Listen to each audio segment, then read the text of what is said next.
নমস্কার, আমি স্বপন চৌধুরী কলকাতা থেকে বলছি। নিয়ে এসেছি আপনাদের সামনে আমার পডকাস্ট শো #IamSK। দেখুন, আপনাদের সামনে হাজির হবার এবং যেটা বলার জন্য আসা সেটা হচ্ছে, দেখুন আপনারা জানেন চ্যানেল রেট বৃদ্ধি নিয়ে ভোটের আগে অপারেটরদের মধ্যে একটা বিজনেস ডাইলেমা চলছিল। ভোট পর্ব শেষ হয়েছে, পুজো প্রায় শুরু হতে চলেছে, কিন্তু ওই রেট বৃদ্ধি নিয়ে যে সমস্যাটা ভেবে কেবল অপারেটররা যে সমস্ত মুভমেন্টের ভেতর ছিল, এখন কিন্তু তার কোনো উন্মাদনা তাদের ভেতর দেখা যাচ্ছে না।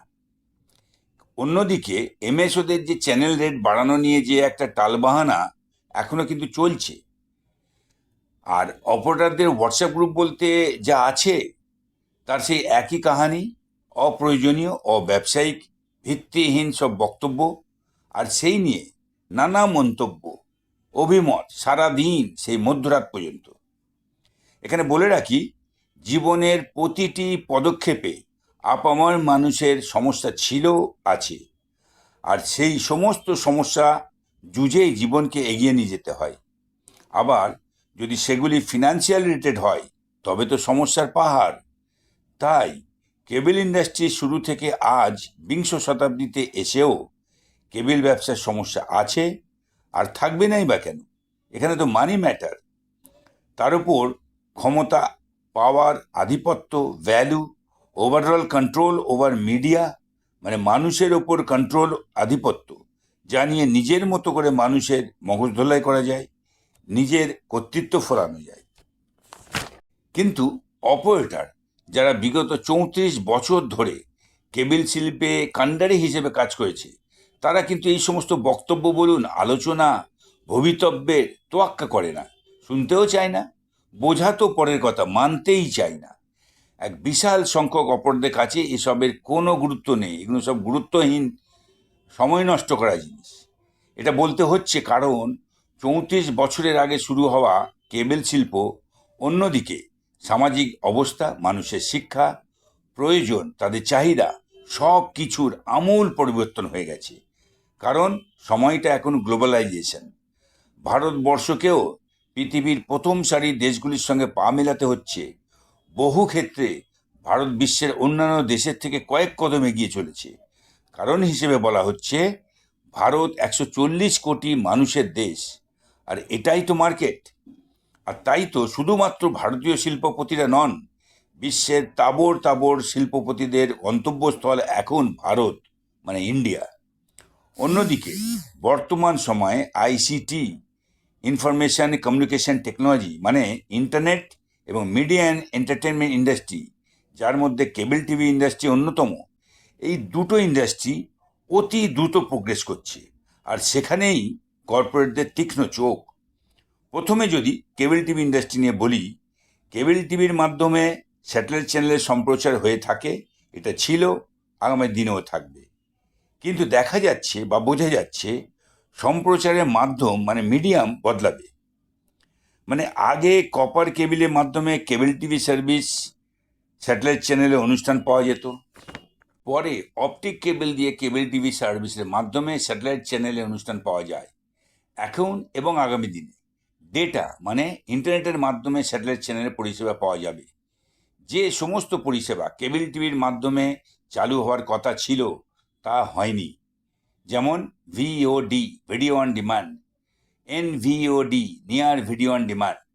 অথচ আজ সেই ভিওডি, এনভিওডি সার্ভিস নতুন প্রযুক্তিতে ওটিটির মাধ্যমে movie, serial, own content, sports, এমনকি লাইভ টিভি পরিষেবা পর্যন্ত পাওয়া যাচ্ছে। অত্যন্ত পপুলার ওটিটি সার্ভিস এখন সব এসে গেছে। এক্সাম্পল হিসেবে বলা যায় নেটফ্লিক্স, প্রাইম ভিডিও, হইচই, আড্ডা টাইমস, লায়ন্সগেট, টুবি। টুবিটা হচ্ছে ad supported free OTT platform. Hulu, Viu, Viu হচ্ছে OTT platform for Korean and Japanese content. Paramount plus, We TV, আরও কত। আর ব্রডব্যান্ডের কথা বলতে গিয়ে বলতে হয়, ব্রডব্যান্ড ইজ ফিউচার। কেন কেন বলা হচ্ছে? ব্রডব্যান্ড হতে চলেছে সমস্ত রকম পরিষেবা দেবার মূল মাধ্যম। আগামী দিনে যা হতে চলেছে সেটা হচ্ছে 1 নম্বর, video conferencing, social networking, chatting মানে লাইভ কমিউনিকেশন হবে অ্যাট ফ্রি অফ কস্ট। 2 নম্বর, ক্লাউড কম্পিউটিং মানে আগামী দিনে computer data, storage, software and application সব হবে cloud base, cloud computing via internet. 3 নম্বর, daily life will be driven by internet through IoT. IoT মানে ইন্টারনেট অফ থিংস, মানে দৈনন্দিন জীবন পরিচালিত হবে ইন্টারনেটের প্রয়োগে আইওটির মাধ্যমে। এখন আইওটি মানে ইন্টারনেট অফ থিংস, যে সমস্ত গ্যাজেট ইন্টারনেটের মাধ্যমে চলবে তাকেই বলা হচ্ছে ইন্টারনেট অফ থিংস। তাহলে এই সমস্ত গ্যাজেটের মধ্যে কি পড়বে?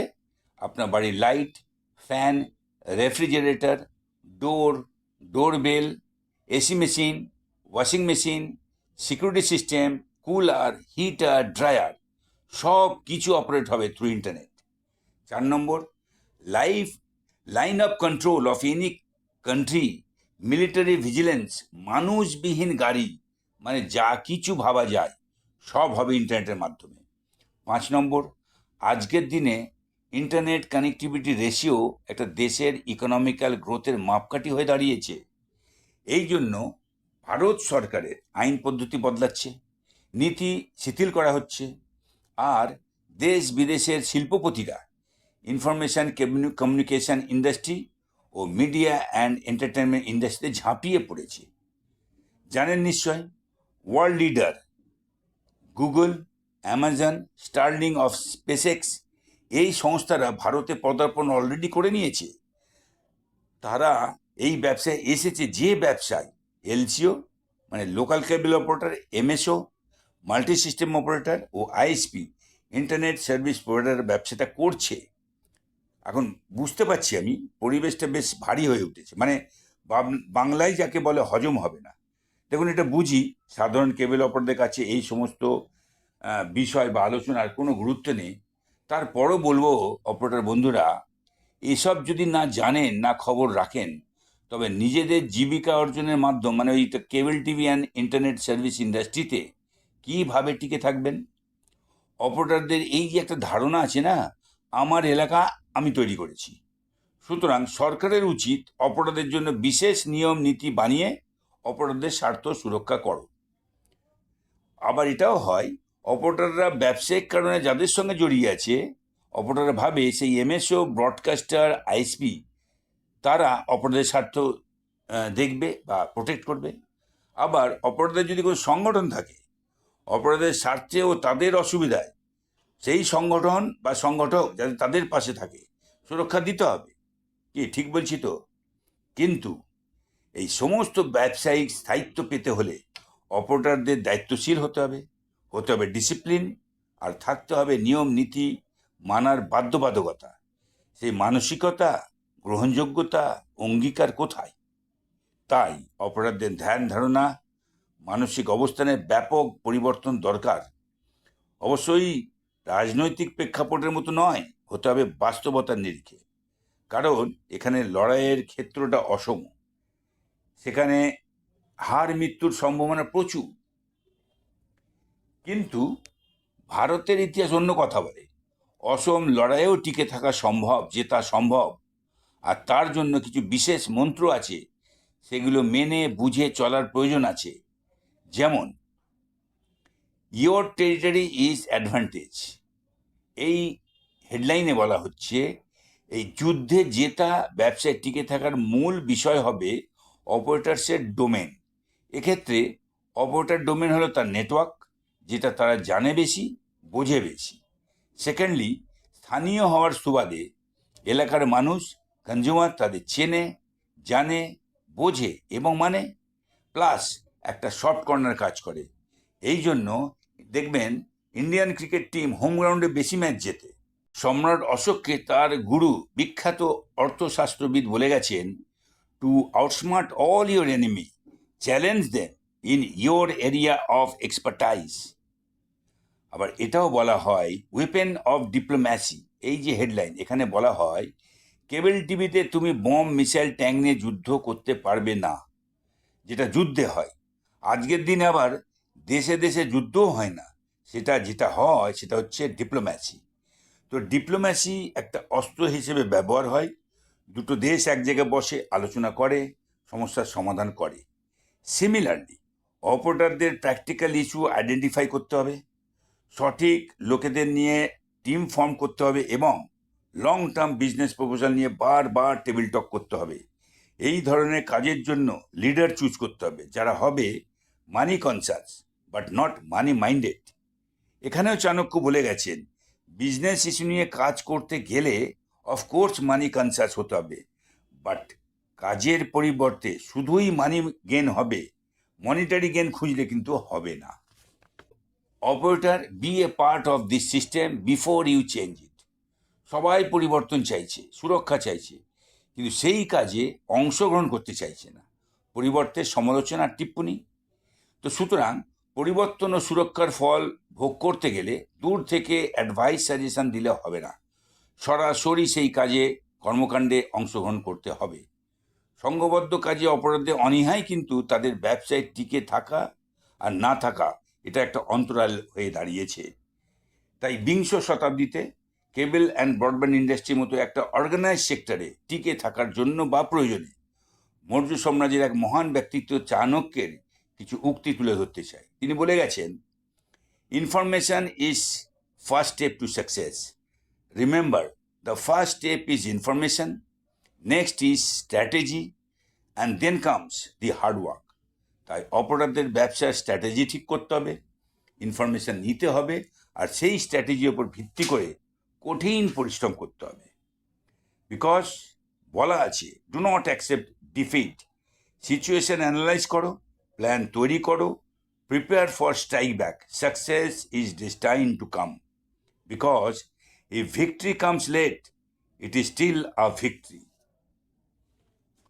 So change your strategy with time, কারণ সময়ের সঙ্গে সঙ্গে কাজের রদবদল করতে হয়।